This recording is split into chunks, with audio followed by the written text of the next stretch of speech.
Have you ever heard of a man who believed he was a god, slept with his own sisters, declared war on the ocean, and appointed his horse as a senator? Well, this isn't a work of fiction.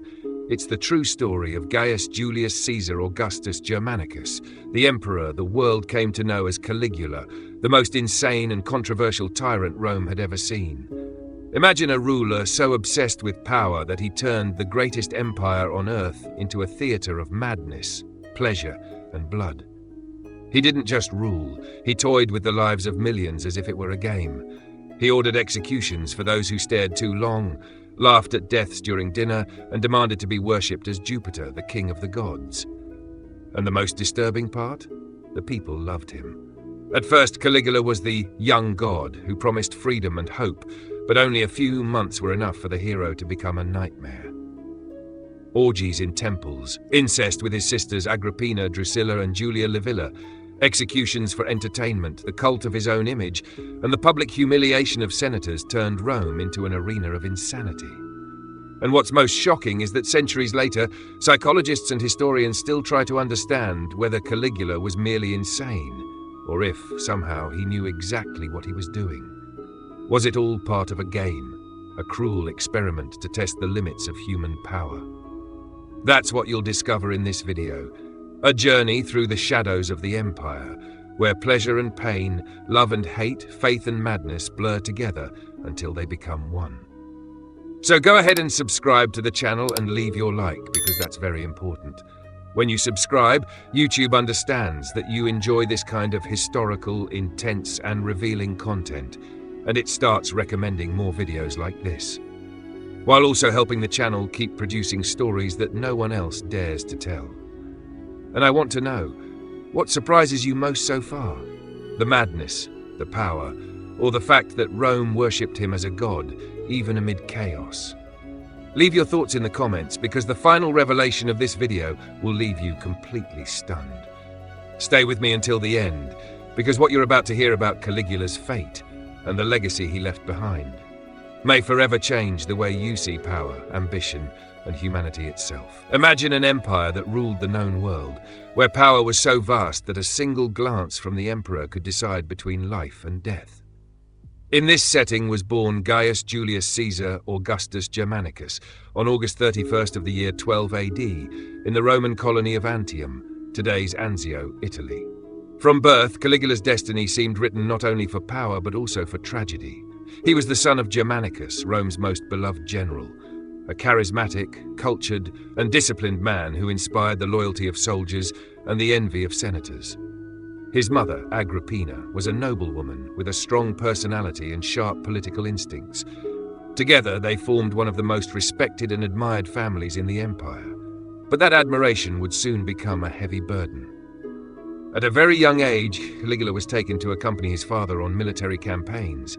It was there, among tents, spears, and the cries of battle, that he earned the nickname that would follow him throughout history, Caligula, which in Latin means little boot. The soldiers, charmed by the boy dressed in a miniature legionary uniform, affectionately called him that.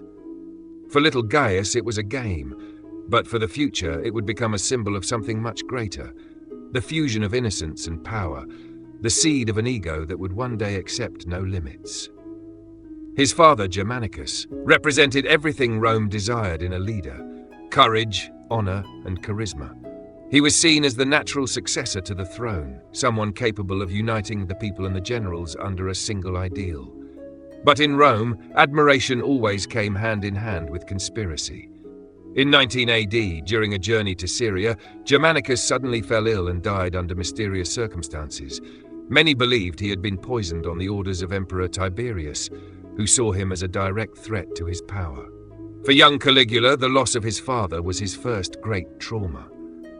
That heroic figure he so admired vanished, leaving behind only the echo of tragedy and a furious mother determined to prove the emperor's guilt. But in Rome, to challenge the throne was to sign one's own death warrant. Agrippina was exiled, her children persecuted, and 2 of them died in prison. Caligula, being the youngest and considered harmless, was spared. But the lesson was carved into his mind. In Rome, love and loyalty were worth less than the illusion of power. From then on, he learned the art of concealing emotion. Outwardly, he appeared obedient and calm. Inside, hatred, fear, and a thirst for control grew. When Emperor Tiberius summoned him to live on the island of Capri, many believed it would be the end of the young heir. The island was infamous as a dark refuge full of forbidden pleasures and palace intrigues. There, the aging, paranoid, and cruel Tiberius spent his days amid orgies, executions, and macabre rituals. And it was in this sick environment that Caligula grew up. He witnessed firsthand the true face of the empire, a mixture of luxury and decay, where blood and gold flowed side by side. Historical accounts describe scenes fit for nightmares, youth sacrificed on a whim, betrayals rewarded, and the madness of power turning men into monsters. Caligula, a silent observer, learned quickly. He understood that to survive, he needed to be smarter, crueler, and more theatrical than anyone else. He learned that in Rome, fear was not just an emotion, it was a tool of government. And by watching Tiberius, he realized that mercy was seen as weakness, while ruthlessness inspired respect. The boy who once marched among soldiers with a tiny sword and shining boots now saw the world through hardened eyes. Childhood ended early, crushed by politics and pain. And it was in this cauldron of power, vengeance, and depravity that the man was forged, the one the world would come to know as the most sadistic tyrant in Rome's history. A man who would turn the throne into a stage and the empire into a spectacle. The little soldier had become the heir to a decaying empire, and his rise would be only the first act of a tragedy that would forever scar the memory of Rome. And it is from this childhood marked by loss and power that the next chapter of this story begins, the moment when the young god enchanted Rome and then led it into the abyss. When Emperor Tiberius died in 37 AD, Rome breathed a sigh of relief. After years of fear and repression, the empire longed for a new beginning, and Caligula seemed to be the promise of that rebirth. Young, handsome, charismatic, and the heir of the beloved general Germanicus, he embodied everything the people dreamed of in a leader. The Senate hailed him as the new Augustus, and crowds flooded the streets to celebrate his rise. Caligula's name echoed like music, the heir to the throne, the hero's son, the symbol of hope. The city that had once lived under the shadow of Tiberius, now filled with light and celebration. In the first months of his reign, Caligula appeared to be everything Rome had hoped for: just, generous, and devout. He freed political prisoners, returned properties confiscated under the previous regime, and repealed unpopular taxes. He hosted public games, gladiatorial combats, chariot races, and grand spectacles that made the people forget the years of terror. The streets were alive with joy, and Caligula's name was shouted with enthusiasm. "Caligula, the restorer of liberty," cried the Romans, convinced that the young emperor would restore the glory of Augustus's age. At every public appearance, he was met with thunderous applause. People knelt, scattered flowers, and kissed the ground where he walked. Coins were minted with his image surrounded by sun rays, comparing him to Apollo, the god of light. Rome treated him as a living god, and slowly he began to believe it. Caligula seemed enchanted by power. His words were sweet, his smile irresistible, and the Senate bent at his will. Within months, the entire empire was intoxicated by his magnetism, but that euphoria was an illusion. Behind the banquets and the cheers, a silent imbalance was growing within him. The illness that followed would change everything. Only months after his coronation, Caligula fell gravely ill. No one knew exactly what struck him: fever, poisoning, or perhaps a mental breakdown. What is known is that he came close to death. Rome panicked. The people wept in the streets, priests sacrificed animals in every temple, and the Senate prayed for the emperor's recovery. When he finally opened his eyes, weak, pale, but alive, Rome erupted in celebration. It seemed like a miracle. But something had changed. The man who rose from that bed was no longer the same. Ancient chroniclers like Suetonius and Cassius Dio wrote that Caligula believed he had died and returned to life, not as a man, but as a god. He is said to have told his servants, "The gods called me, and I refused them. I have returned not to rule men, but to dominate them." From that moment, a shadow began to spread through the palace. Caligula became unpredictable, theatrical, and consumed by delusions of grandeur. The young emperor who once spoke of freedom now demanded worship. He appeared dressed as gods, sometimes as Apollo, sometimes as Jupiter, and even as Venus, the goddess of love. He ordered the construction of temples dedicated to his own divinity and priests to perform sacrifices in his honor. The statues of the gods were replaced with busts bearing his face, and he demanded that citizens address him as Dominus et Des, Lord and God. The transformation was terrifying. The emperor, who had freed prisoners, now ordered the execution of senators for suspicious glances. The same man who had once preached mercy now laughed at human suffering.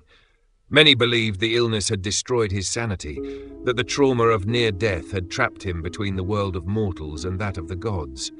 Others said the sickness merely revealed what had always lain within him, a mind obsessed with power and reverence. Caligula began to test the limits of Rome. He organized extravagant feasts where luxury and madness intertwined. He spent fortunes on games and banquets while the people, still enamored, worshipped him as a celestial being. His image was venerated in temples, and even the Senate knelt before him. The line between man and myth had vanished.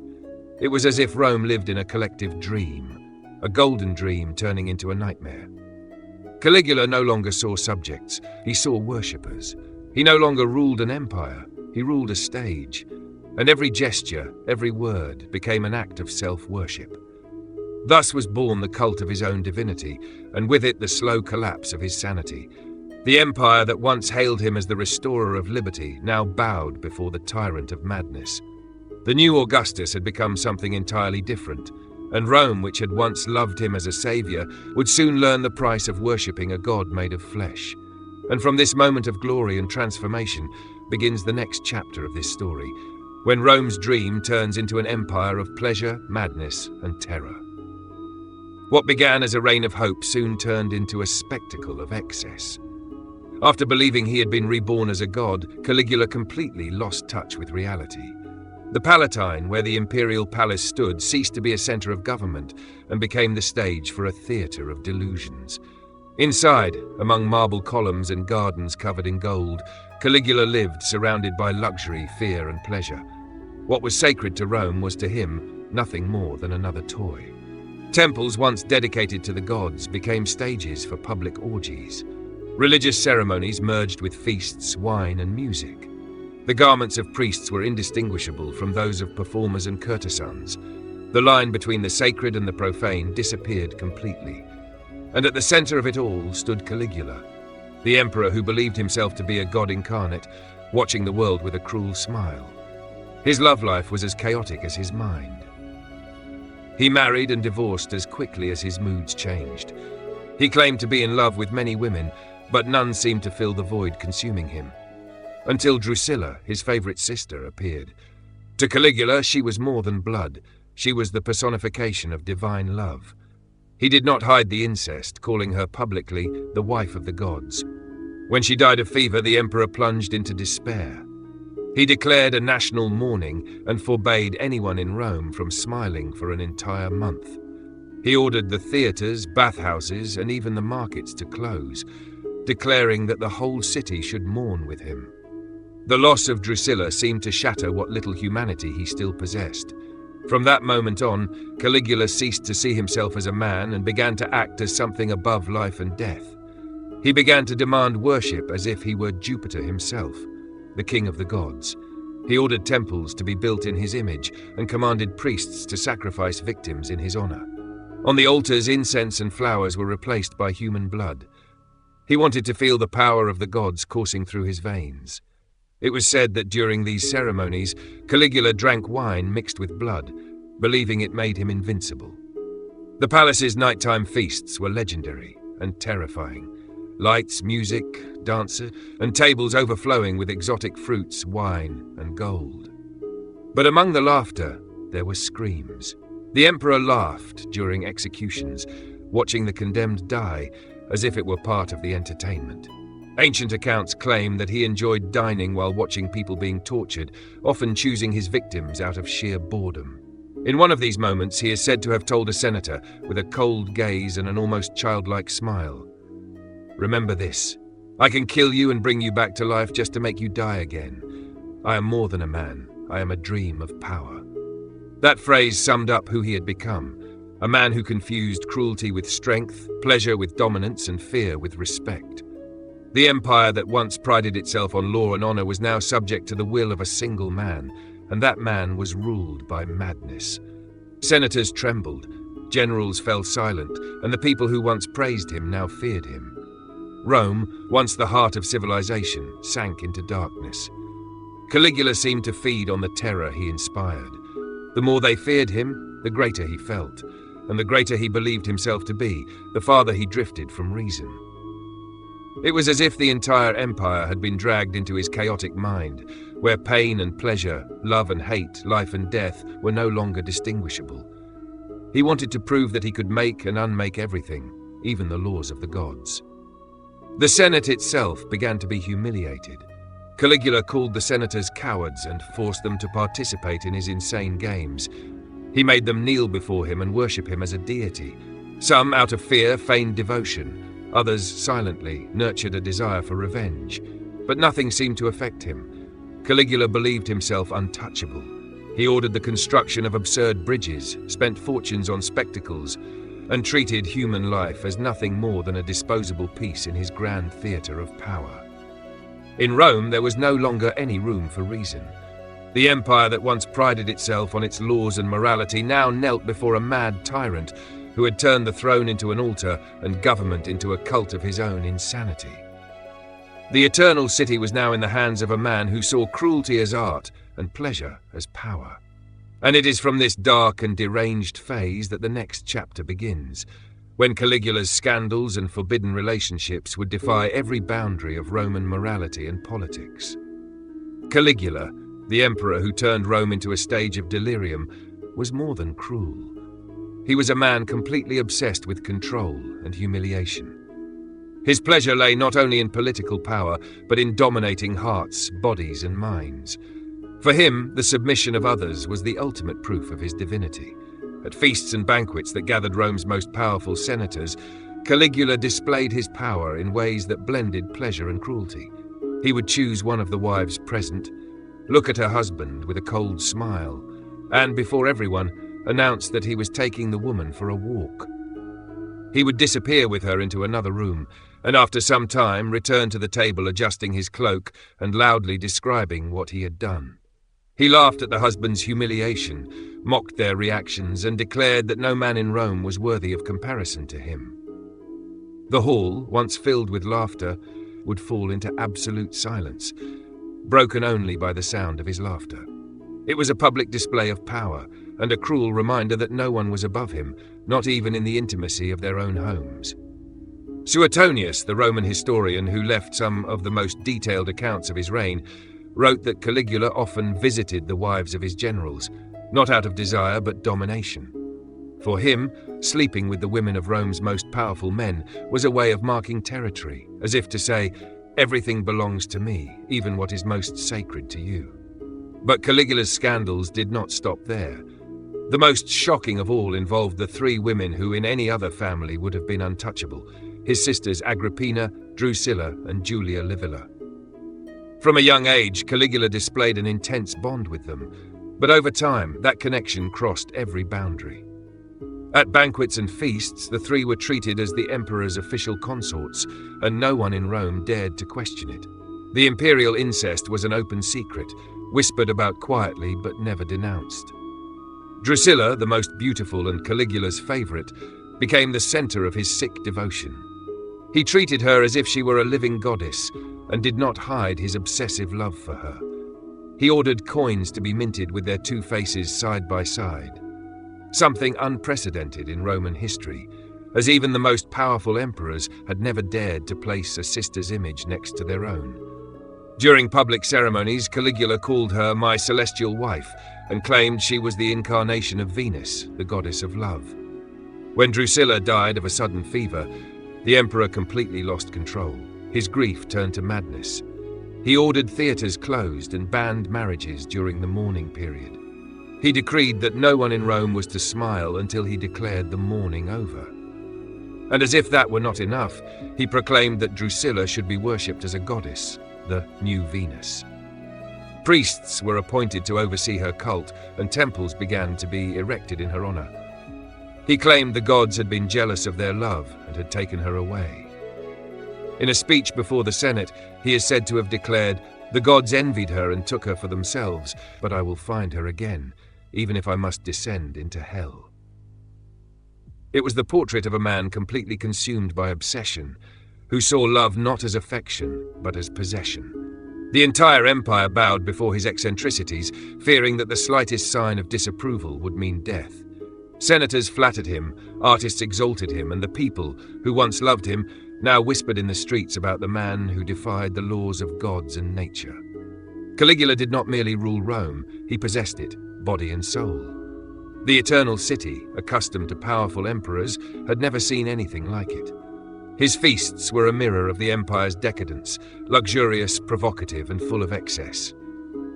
The Palatine had become a court of pleasure, where morality and reason were left at the door. If Caligula lived today, he would likely be a media figure, an idol of the cameras, surrounded by flashes and scandals. His life would be a reality show of power and destruction, and his presence on social media would be as hypnotic as it was dangerous. He would be the kind of man who turns tragedy into spectacle and cruelty into applause. Narcissistic, theatrical, and unpredictable, he would be loved and hated in equal measure, the emperor of desire, the king of exposure. And Rome, once again, would follow him blindly, fascinated by the glow of the abyss. It is in this setting of lust, madness, and arrogance that the next chapter begins, when the tyrant of shadows begins to reap the price of his own delusion, and the empire finally decides to strike back. As the years passed, Caligula's madness was no longer a secret. It had become the very face of the empire. The man once celebrated as the restorer of liberty now ruled Rome through fear, humiliation, and blood. What had once been eccentricities turned into daily nightmares. Senators walked the streets without lifting their eyes, afraid that a single glance could be interpreted as treason.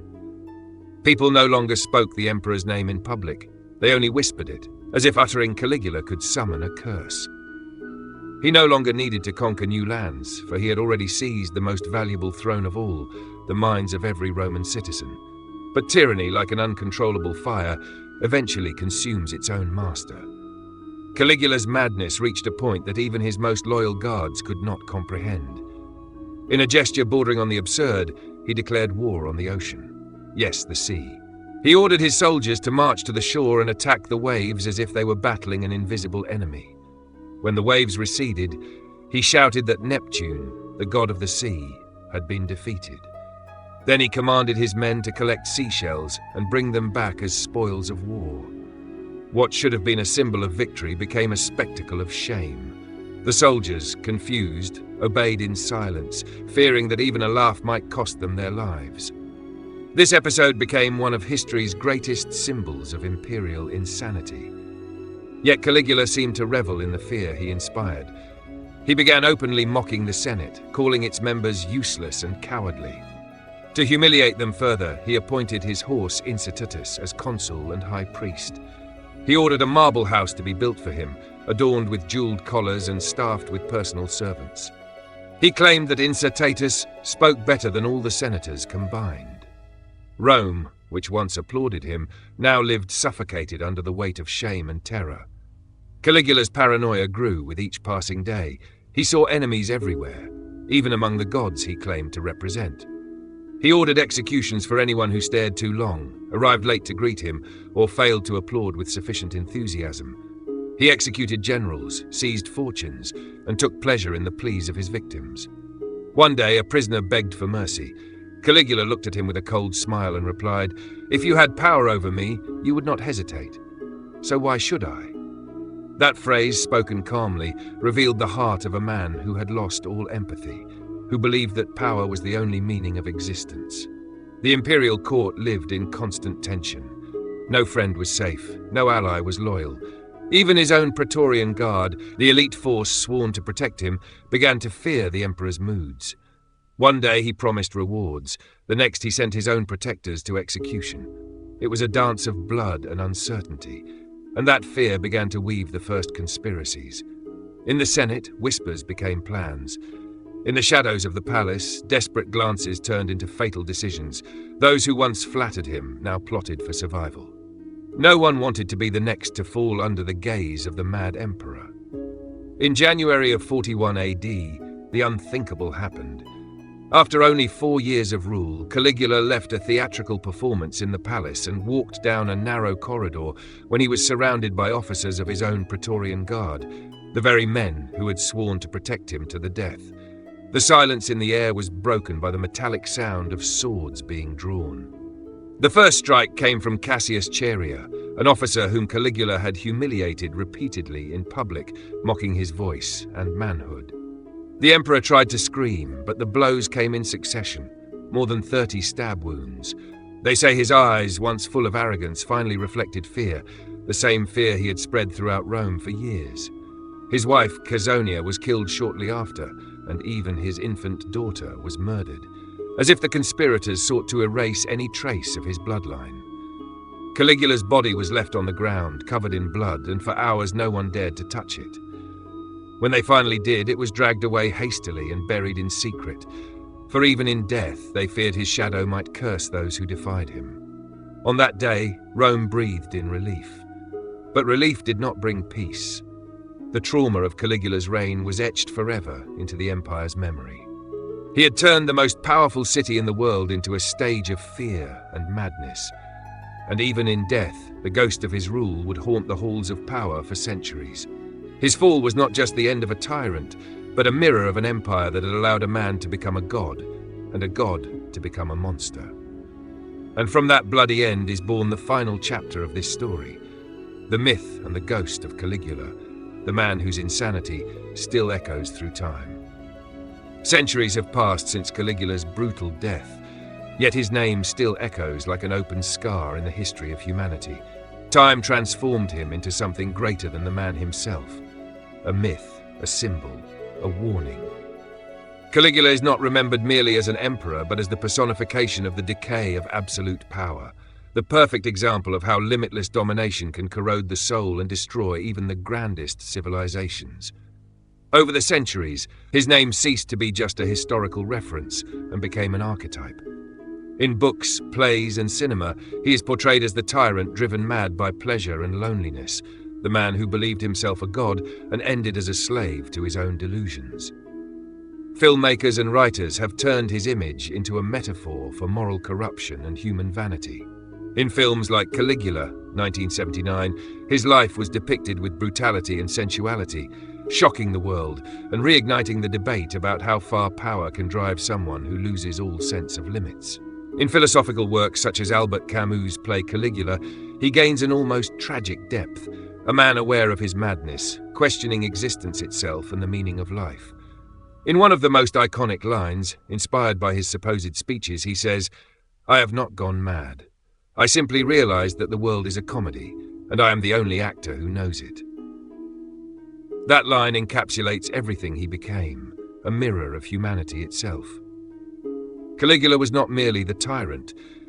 He was the reflection of the society that created him, a Rome that behind its glory and wealth hid rot and emptiness.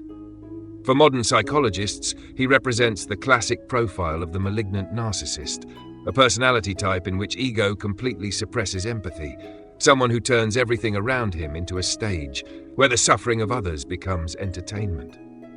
Historians, on the other hand, see him as the portrait of an empire already rotting from within, on the verge of collapse under the weight of its own grandeur. His madness did not arise from nothing. It was the result of a system that fed vanity, fear, and submission. Caligula, therefore, is the symptom of a collective disease, the illusion that power equals divinity. Even today, in the 21st century, his name is invoked whenever the topic is the abuse of power. Authoritarian leaders, narcissistic celebrities, and people obsessed with control are often compared to him. The myth of Caligula lives on, not in the ruins of Rome, but within every human being who, at some point, believes themselves above others. His legacy is an eternal warning is not born from hatred, but from excess of power, vanity, and adoration. It is the reminder that the more a man believes himself a god, the closer he is to losing his humanity. Rome may have tried to forget him, but it never could. The ruins of the Palatine Hill, where he lived and went mad, still hold his name carved in the shadows. They say that at night, when the wind blows between the ancient columns, one can hear distant laughter, as if the echoes of his feasts still drift through time. They are the laughs of a man who believed himself immortal, until the gods, tired of the spectacle, silenced him. Caligula did not die, wrote a Roman poet. He merely became the ghost that haunts every ruler who believes himself a god. And perhaps that is the truth. The ghost of Caligula still lives, not as a spirit, but as a lesson, a mirror where power reflects its darkest and most seductive face. And if you've made it this far, it means this story held your attention until the very end. And that shows how much the past still speaks to the present. The story of Caligula is more than a historical curiosity. It is a warning about what happens when power stops serving people and begins to serve itself. So, if you enjoy diving into stories like this, full of mystery, psychology, and human tragedy, subscribe to the channel and turn on the notification bell. That's very important, because when you subscribe, YouTube understands that you enjoy this kind of deep historical content and recommends more videos like this, while also helping the channel grow and continue bringing you such powerful, well-researched narratives.